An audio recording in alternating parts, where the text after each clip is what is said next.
श्रीराम आपल्या सर्वांच्या हृदयस्थ वसणाऱ्या आत्मारामास साष्टांग प्रणिपात करून गोस्वामी तुलसीदास रचित श्री रामचरित मानस या ग्रंथातील जो पंचम सोपान सुंदरकांड याचं आपण चिंतन करत आहोत. सज्जन हो, हे आपलाच कथा चिंतन क्रमांक 923. आपण प्रभू रामचंद्र आणि हनुमंताचा संवाद अभ्यासत आहोत.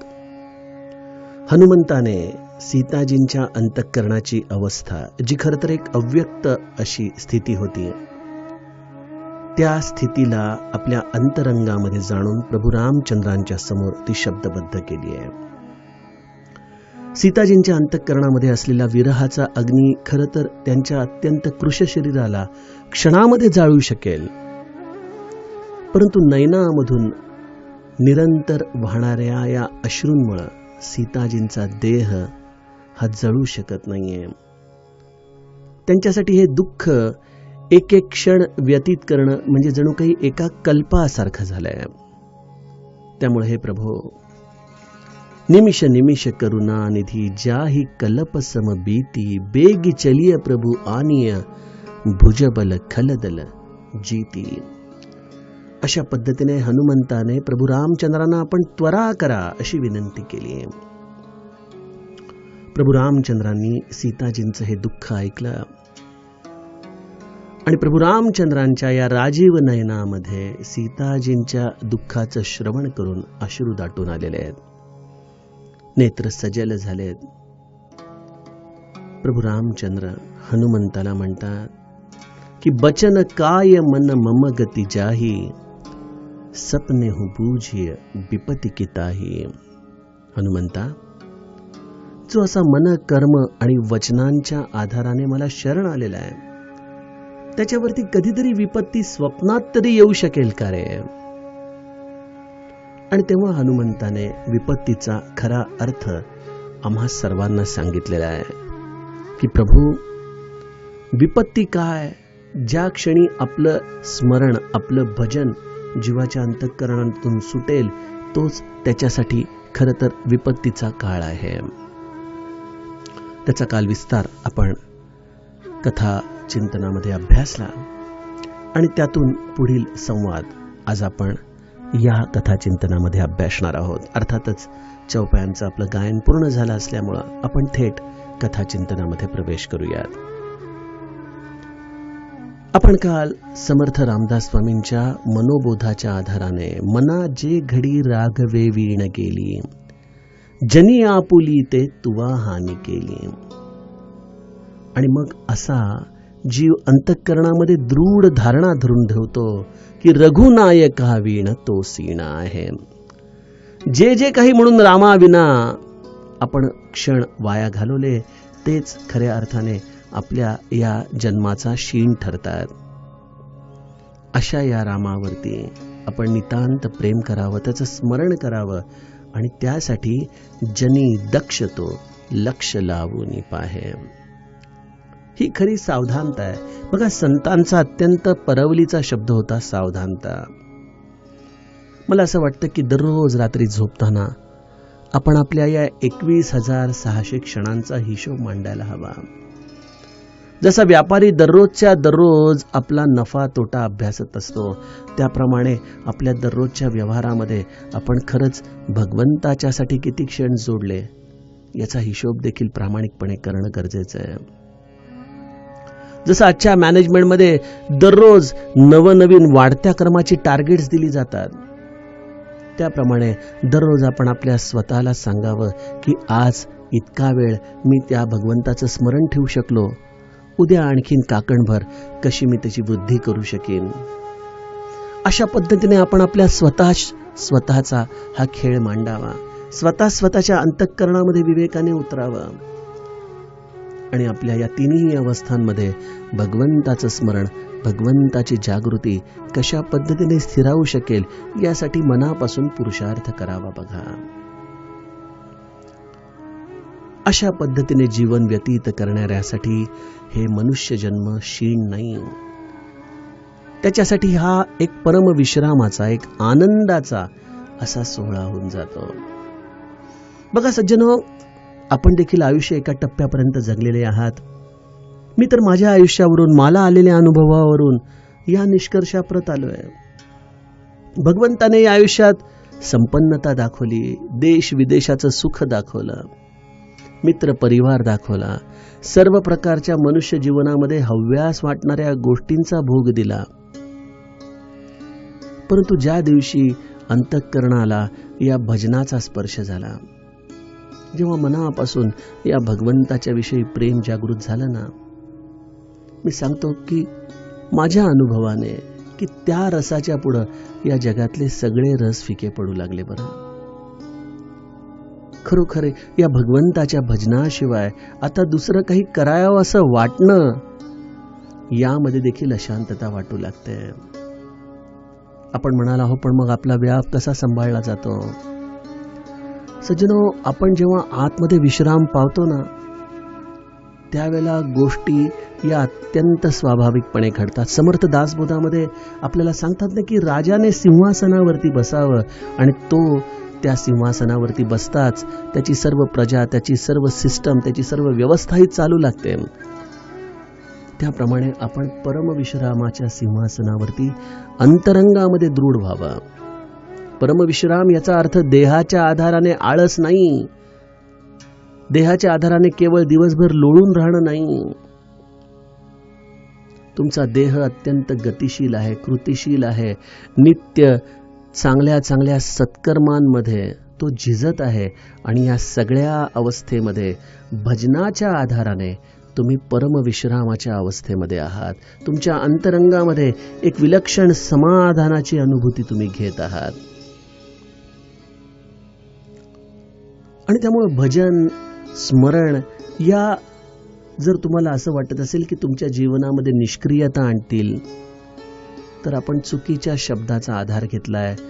भजन ही कधी निष्क्रियता आणत नाही, हो, पण ते नैष्कर्म्य आणतं. तुम्ही कर्म करणारे कर्ते आहात या भावनेचा ते तुम्हाला विसर पाडतं. तुम्ही कर्मफळाचे भोगते आहात ही अपेक्षा ते तुमच्या जीवनातून घालवतं. त्यामुळे सज्जनो, भजन, स्मरण हे तुमच्या जीवनाच्या कुठल्याही कर्माचा अडथळा ठरू शकत नाही. श्री महाराज तर म्हणतात की माझा परमार्थ असा आहे की तो तुमच्या प्रपंचामध्ये कधीच अडथळा ठरणार नाही. त्यामुळे आपल्या प्रपंचाच्या प्रत्येक कर्मामध्ये भगवंताचं स्मरण आपण बांधून घ्यावं. प्रत्येक गोष्टीमध्ये राम पाहावा. प्रत्येक कर्माचं फळ, प्रत्येक कर्माचा आरंभ हे सर्व काही भगवत स्मरणामध्ये करावं. बघा, कर्म तर आणखीन उत्कृष्टच होतील याची मी तुम्हाला खात्री देतो. मनाची भ्रांत पळून जाईल, मन एका विलक्षण विश्रामामध्ये रमू लागेल आणि मला वाटतं ह्याशिवाय तुम्ही जे पण काही कराल ते तुमच्यासाठी विपत्ती ठरेल बरं का. त्यामुळे हनुमंताचे हे सूत्र केवळ ऐकून सोडून देऊ नका, त्याप्रमाणे आपल्या जीवनामध्ये आचरण करायला शिका. अगदी माता भगिनी पोळ्या लाटत असतील, रामाचं नाव घ्यायला काय हरकत आहे? पोळी भाजत असाल, रामाचं नाव घ्यायला काय हरकत आहे? ऑफिसमध्ये आपण बसलेलो आहोत, एक फाईल उलटून दुसरी फाईल घेण्याच्या मधल्या क्षणामध्ये आपण भगवंताचं स्मरण का बरं नाही करू शकणार? माझा एक मित्र, त्याची कंपनी बरीच लांब होती, पावसाळ्याचे दिवस होते. मी एकदा त्याच्याबरोबर जात होतो. तो आपला मनातल्या मनात नामस्मरण करत चालला होता. काही वेळानंतर मी म्हटलं, अरे तुझी एवढ्या दररोजच्या प्रवासामध्ये नामस्मरणाची बैठक चांगली बसली आहे. तर त्याने मला काय सांगितलं की पाऊस पडताना ते वायपर हलतं ना काचेवरतं, त्या काचेवरच्या वायपरमध्ये त्याने नामस्मरण बसवलं होतं. किती छान ना. त्या वायपरच्या आवाजामध्ये नामस्मरण करत करत तो आपल्या कंपनीच्या कामासाठी कार ड्राईव्ह करत करत पुढे जात असायचा. बघा, छोट्या छोट्या गोष्टींमधून हे सर्व साधक मंडळी कशा पद्धतीने अनुसंधान सांभाळतात हे खरोखर शिकण्यासारखं असतं. मला वाटतं आपण देखील आपल्या प्रत्येक कर्मामध्ये अशा पद्धतीने भगवंताच्या नामस्मरणाला जोडून घ्यावं. माझ्याकडे देखील कंपनीचा खडखडाट, मशीनच्या आवाजांचा गडगडाट हा सतत चालू असतो. त्या आवाजामध्ये नामस्मरणाची लय बऱ्याचदा बसवल्यानंतर जो एक आतून स्वाभाविक आनंद यायचा ना, या सगळ्या गोष्टींमध्ये खरं तर हे नामच भरून उरलेलं आहे. म्हणून श्री महाराज म्हणायचे ना की या सृष्टीच्या प्रत्येक निनादामध्ये ज्याला नाम ऐकू येतं त्याच्या अभ्यासाची तयारी काही औरच असते. त्यामुळे माझ्याकडे वेळ नाही, मला खाली बसता येत नाही, मांडी घालता येत नाही, पाठीला रग लागते, या सगळ्या गोष्टी साधनेसाठी अत्यंत गौण आहेत बरं का. तुम्ही ज्या स्थितीत आहात, जसे आहात तिथून तुम्हाला भगवंताचं स्मरण करता येतं. एवढं उपाधी रहित साधन सद्गुरूंनी आपल्याला दिलेलं आहे. गरज आहे आपापल्या जीवनशैलीमध्ये या स्मरणाला, या भगवंताच्या नामाला बसवण्याची. हनुमंत प्रभू रामचंद्रांना सांगतोय की प्रभू, अशा पद्धतीने ज्याच्या तिन्ही अवस्था तुमच्या स्मरणाने भरून गेलेल्या आहेत, अशा भक्तिरूपिणी सीतेला प्राप्त करण्यासाठी प्रभू तुम्ही राक्षसांचा विचार करू नका. हे राक्षस तुमच्या समोर अत्यंत गौण आहेत. केतिक बात प्रभु जातु धान की, रिपुही जीती प्रभु आप आनी भी जानकी. बघा, आपल्याकडे सर्वसामान्य लोकांचा एक मूलभूत प्रश्न असतो की नामस्मरणाला बसलो की विचारांची गती फार जास्त वाढते. नको नको ते विचार आपल्या अंतःकरणामध्ये येऊ लागतात. बरं, आपण त्याला जेवढं दाबायचा प्रयत्न करू तेवढे ते जास्त उफाळून येतात. माझे एक लांबचे स्नेही आहेत, ते गमतीने मला सांगायचे की रवी, नामस्मरणाला बसलो ना की 1976 साली मी एकाला 10 रुपये उसने दिले होते आणि त्याने मला ते परत आणून दिले नाहीत. ही स्मृती मला जागृत होते आणि त्याचा मला फार त्रास होतो. अरे, हे सगळे विचार हेच आपल्या अंतरंगातलं शत्रूपण आहे बरं का. हेच राक्षस रूप आहे जे आम्हाला भगवंताच्या स्मरणामध्ये रमू देत नाहीत, जे आम्हाला त्याच्या स्मरणामध्ये राहू देत नाहीत, जे विचार आम्हाला फरफटत घेऊन जातात, त्या भगवंतापासून विन्मुख करू लागतात. आणि ही हमखास प्रत्येकाला येणारी एक अनुभवाची जागा आहे की नामस्मरणाला बसलो की चित्त काही केल्या स्थिर होत नाही. मनाची चंचलता ही अधिक वेगाने वाढल्यासारखी दिसू लागते. अनेकांचा हा प्रश्न देखील असतो की काय करावं, त्यापेक्षा नामस्मरण न केलेलं बरं असं वाटू लागतं म्हणाले. बघा, गमतीची गोष्ट मी सांगतो की जर आपण लहानपणी खेळताना पडलो, खरचटलं, तर मग आई आपल्याला डॉक्टरकडे घेऊन जायची किंवा घरगुती काही बँडेज करायची. ते बँडेज करण्याच्या आधी एक तुम्हाला आठवतं का, ते आयोडीनची बाटली असायची, काळ्या निळ्या रंगाचं ते लिक्विड. अजूनही ते बघितलं, त्याचा तो वास नाकावरती आला की जुन्या लहानपणीच्या आठवणी जागृत होतात.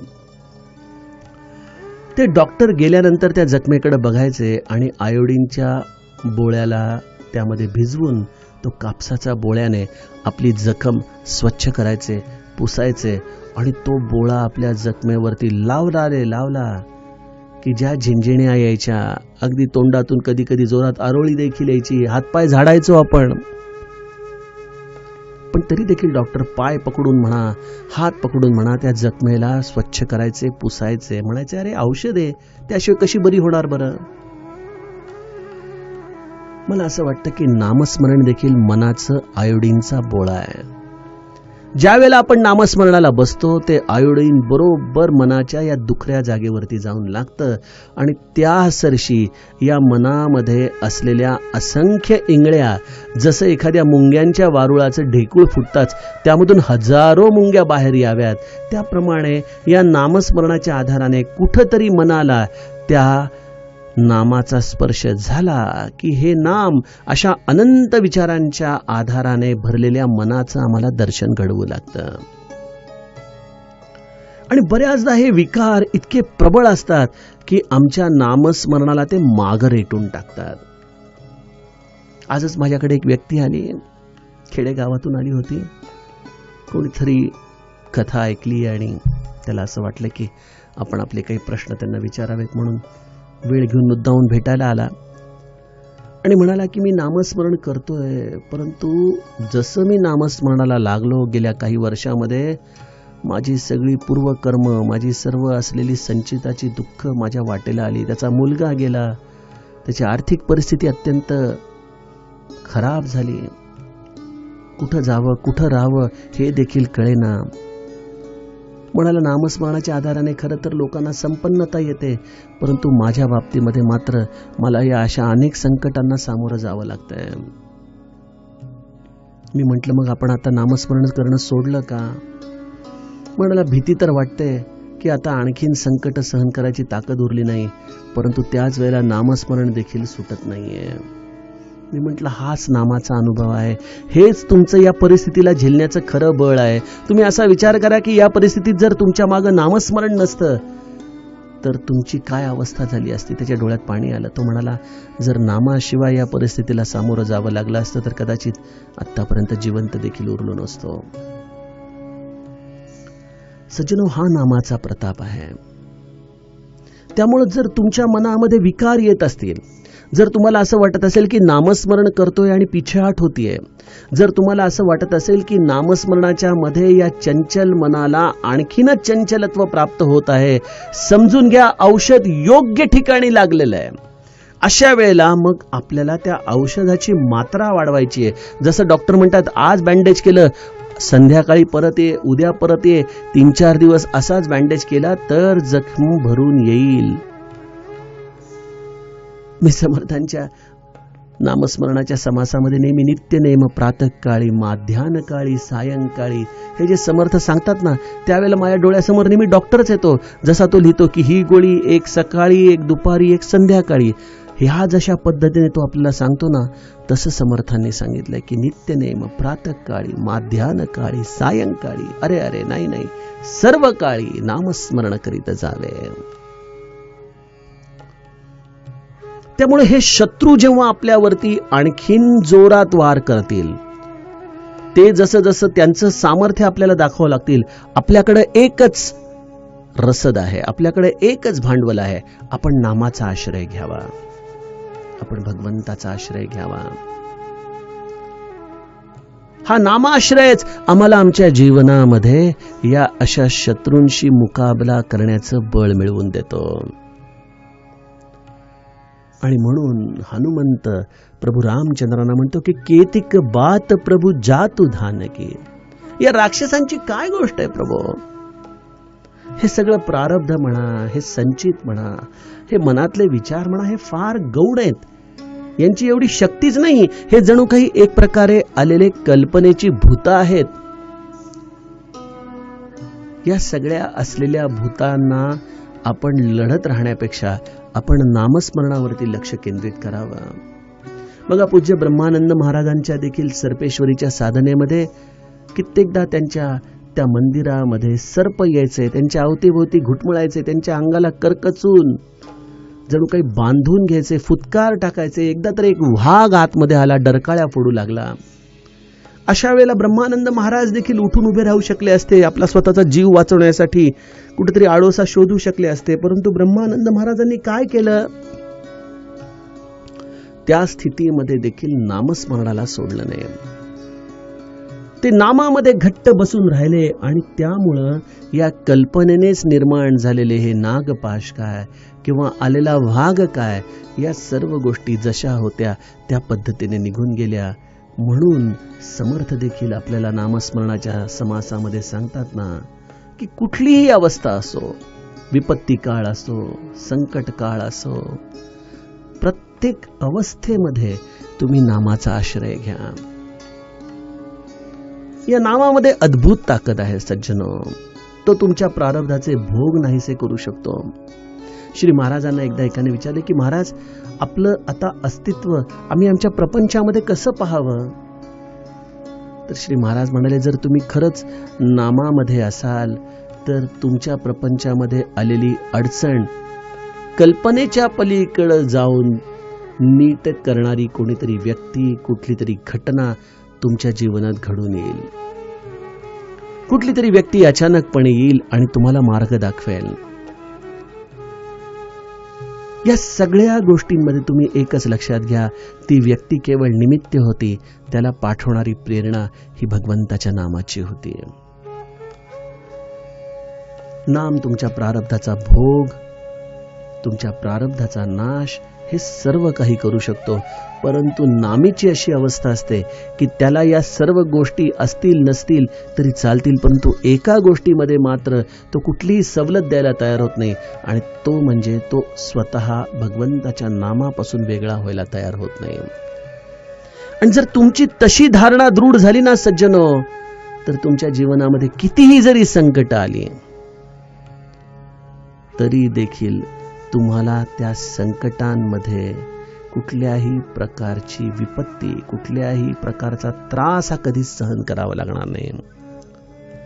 आणि म्हणून हनुमंत म्हणतो की केतिक बात प्रभु जातु धानकी, रिपुही जीती आनिबी जानकी. या सर्व षड्विकारांना तुमच्या भगवत नामाच्या आधाराने परास्त करा आणि अंतःकरणामध्ये असलेल्या भक्ती रूपिणी या जगदंबेला चैतन्यमय करा, प्रफुल्लित करा, तिची कृपा आम्हाला प्रदान करा.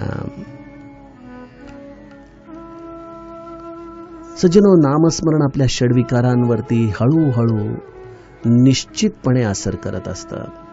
जे विकार आजपर्यंत मला खूप त्रास देत होते, तुम्ही लक्षात घ्या, नामस्मरणाच्या आधाराने ते विकार निश्चितपणे कमी झाल्याची जाणीव तुम्हाला देखील होत असेल. एखादं व्यसन असेल समजा तुम्हाला, जे काही केल्या सुटत नाहीये, तर त्या व्यसनाला देखील नामस्मरणाचा आश्रय द्या. ठीक आहे, ते व्यसन जेव्हा सुटेल तेव्हा सुटेल, परंतु त्या व्यसनाच्या संगतीने तुम्ही नामस्मरणाचा देखील जोर वाढवा आणि तुमच्या लक्षात येईल की हळूहळू तो शत्रू मागं रेटला जातोय आणि एका टप्प्यावरती तो शत्रू विस्मृतीमध्ये गाडला देखील जातो. मनुष्याचं चित्त स्वाभाविकपणे शुद्ध करण्याची कला आहे भगवंताच्या नामामध्ये. रिपुही जीती आणि बै जानकी.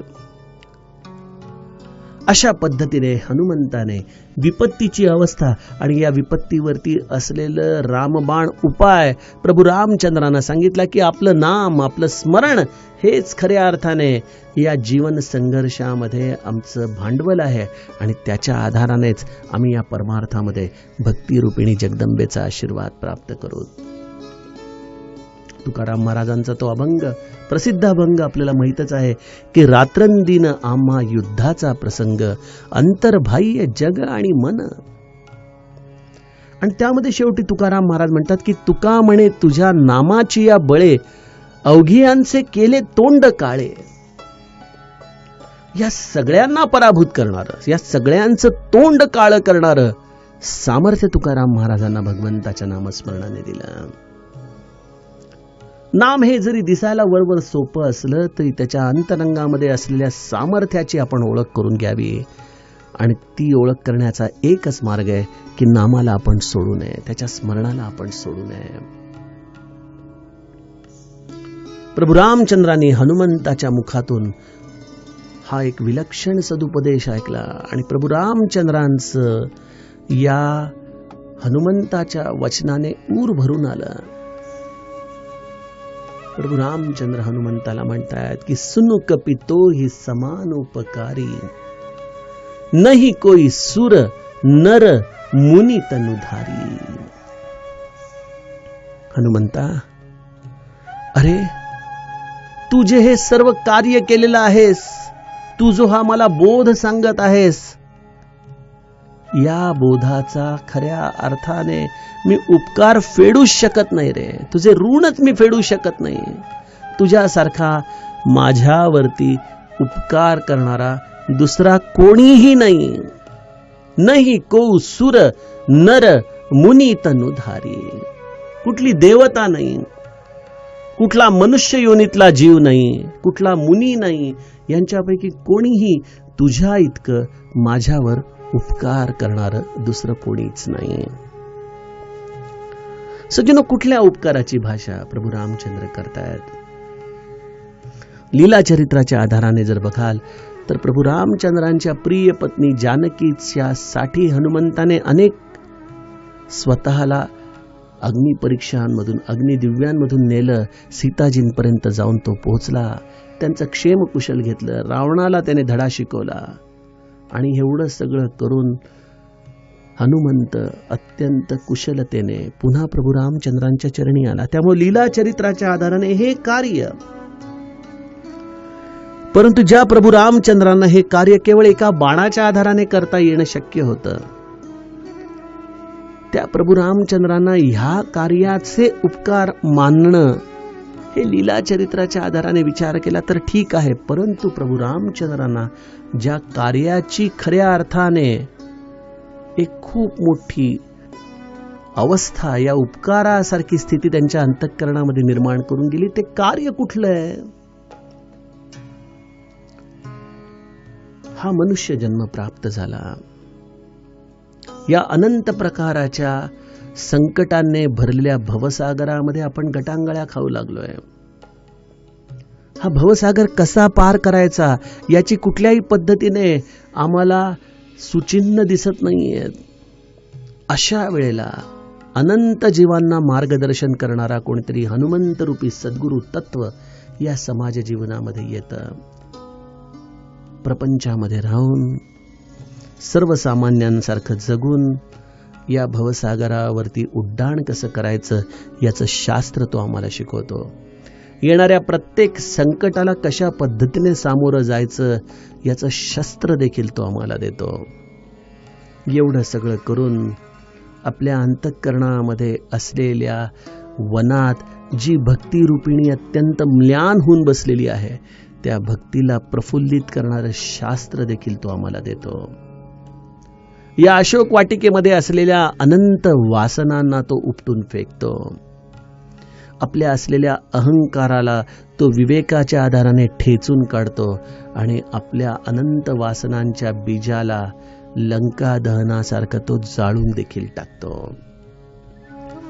आणि या सर्व आधाराने त्या जीवाला प्रभू रामचंद्रांची तो भेट घडवून आणतो. कारण की श्री महाराज म्हणतात ना की सोहळ्यातली आई आणि ओळ्यातलं मूल जरी दोघांना परस्परांना भेटायची अत्यंत आवड असली, गरज असली, तरी देखील ते दोघे एकमेकांना भेटू शकत नाहीत. कारण की सोहळ्यातली आई पारोशा मुलाला जवळ कशी घेणार, त्याप्रमाणे परब्रह्मरूपी राम हा सोहळ्यामध्ये आहे, तो शुद्ध आहे, तो त्रिगुणातीत आहे आणि आम्ही मात्र अनंत गुणांनी युक्त आहोत, वासनायुक्त आहोत. अशा वेळेला कोणीतरी सद्गुरु तत्व आम्हाला नामाचं स्नान घालतो, स्वच्छ करतो. प्रभू रामचंद्रांसारखं सोहळ्यामध्ये आम्हाला देखील तो वस्त्र नेसवून शुचिरभूत करतो आणि मग अशा या बालकाला प्रभू रामचंद्र जवळ घेतात, हृदयाशी घेतात. प्रभू रामचंद्रांना देखील परम समाधान देणारी ही स्थिती कोणामुळे प्राप्त झाली? सद्गुरु तत्वामुळे प्राप्त झाली. आणि त्यामुळं सुनक पितो ही समान उपकारी, हनुमंतासारखा परम उपकारी प्रभू रामचंद्रांसाठी दुसरा कोणीच नाही. नहीं को सुर नर मुनी तनुधारी. प्रभू रामचंद्र हनुमंताच्या कार्याची तुलना सूर अर्थात देवता, नर अर्थात मनुष्य आणि मुनी अर्थात तपस्वी या सगळ्यांशी करून पाहतात. आणि त्यांच्या लक्षात येतं की देवतांच्या कार्याशी हनुमंताच्या कार्याशी तुलनाच करता येत नाही. कारण की देवता अर्थातच ही स्वर्गभूमी ही भोगाची भूमी आहे. अशा या भोगयुक्ती भूमीमध्ये त्या स्वर्गामधून कोणी बाहेर पडायलाच तयार होत नाहीये.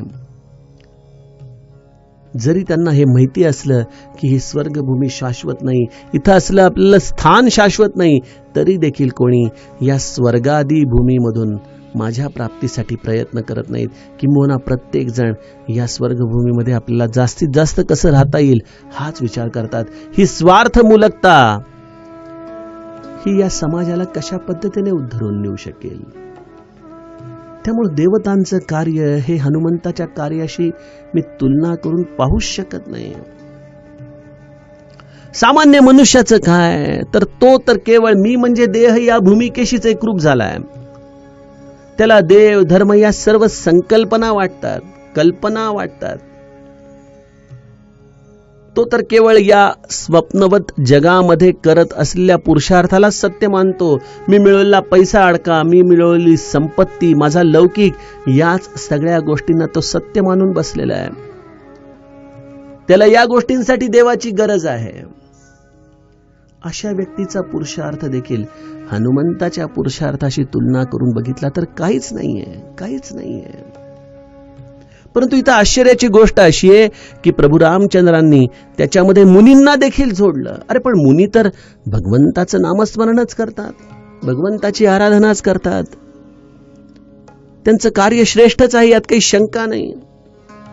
पण तरी देखील मुनींच्या कार्याची आणि हनुमंताच्या कार्याची तुलना केल्यानंतर प्रभू रामचंद्रांना वाटतं की मुनींच्या सारखे देखील कार्य करणारी लोक हनुमंताच्या कार्याच्या समोर अत्यंत फिके आहेत.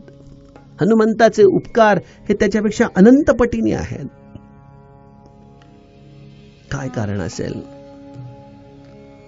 सज्जनो, मुनी देखील भगवंताची उपासना करतात, यात काही वादच नाही. परंतु मुनींनी त्यासाठी आपल्या प्रपंचाची तिलांजली दिली आहे, आपल्या स्वधर्माचा त्याग केला आहे.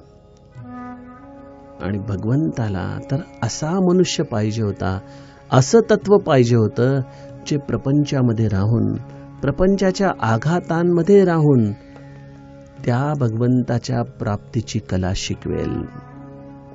बघा, हिमालयामध्ये जाऊन शांत राहणं हे त्या मानाने सोपं आहे, परंतु प्रपंचामध्ये राहून स्थितप्रज्ञ राहणं हे परम कठीण आहे.